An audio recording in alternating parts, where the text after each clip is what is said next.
Hi friends. So morning నుంచి ఏంటంటే ఒకటే న్యూస్ అనమాట. అంతా ఫుల్ వైరల్ అవుతుంది ఇక్కడ అమెరికన్ న్యూస్ ఛానల్స్లోని, ఇండియన్ న్యూస్ ఛానల్స్లోని. ఏమంటున్నారంటే H1B application fee 100K almost ఏంటంటే 100K ఛార్జ్ చేస్తున్నారు ఈచ్ అప్లికేషన్కి.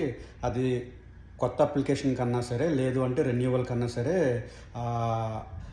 ఎంప్లాయర్ ఏంటంటే 100K పే చేయాలి అంటే అక్షరాల $1,00,000 పే చేయాలి అని చెప్పి అన్నాడు.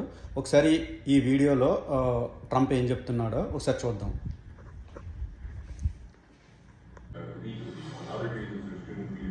Does this apply to them or to renewals, or does it only apply to people applying for the first time from abroad? Renewals, first times, the company needs to decide, do they want, is that person valuable enough to have $100,000 a year payment to the government, or they should head home and they should go hire an American. The whole idea, it's annual, and it's for total, it can be a total of 6 years.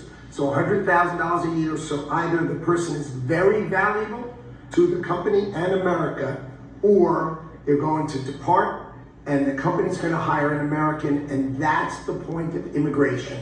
Hire Americans and make sure the people coming in are the top people. Stop the nonsense of letting people just come into this country on these visas that were given away for free. President is crystal clear, valuable people only for America.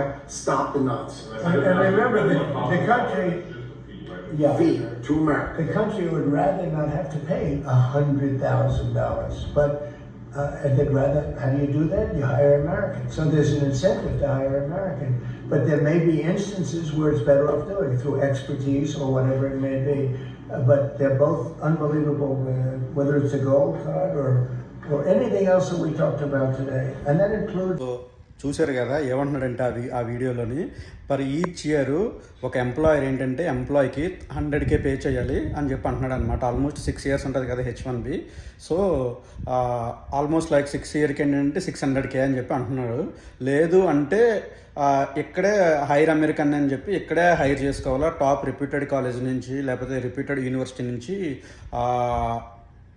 Top class talent అంతా మనం hire చేసుకోవాలి అని చెప్పి అంటున్నాడు అనమాట. So ఇది ఎంతవరకు implement అవుతుంది, అసలు దీని మీద వాళ్ళు నెక్స్ట్ ఏమవుతుంది, ఏంటి, కోర్టుకి వెళ్తారా ఏంటనేది ఇంకా ప్రజెంట్ అయితే ఏమీ తెలియదు. బట్ మార్నింగ్ నుంచి ఏంటంటే ఒకటే న్యూస్, అన్ని న్యూస్ ఛానల్స్లోని ఇంకా వైరల్ అవుతుంది అనమాట అంతా. ఇంకా 100K పే చేయాలి. అసలు 100K పే చేయడం ఎంప్లాయర్ ఫర్ ఈచ్ ఎంప్లాయీ అంటే అది చాలా చాలా కష్టం. అది అసలు H1B ఆ ప్రోగ్రామ్కే అసలు ఎలా కొలాప్స్ అవుతుందో కూడా తెలియదు. అది చాలా 100K పే చేయడం అనేది ఈచ్ ఎంప్లాయ్కి అది చాలా ఇంపాసిబుల్.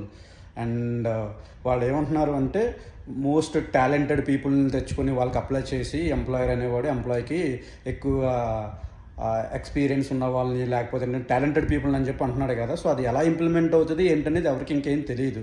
సో ఇంకేమైనా అప్డేట్స్ ఉంటే మాత్రం నేను చెప్తాను. దట్స్ ఇట్ గైస్, అందుకే వీడియో చేద్దామని చేశాను.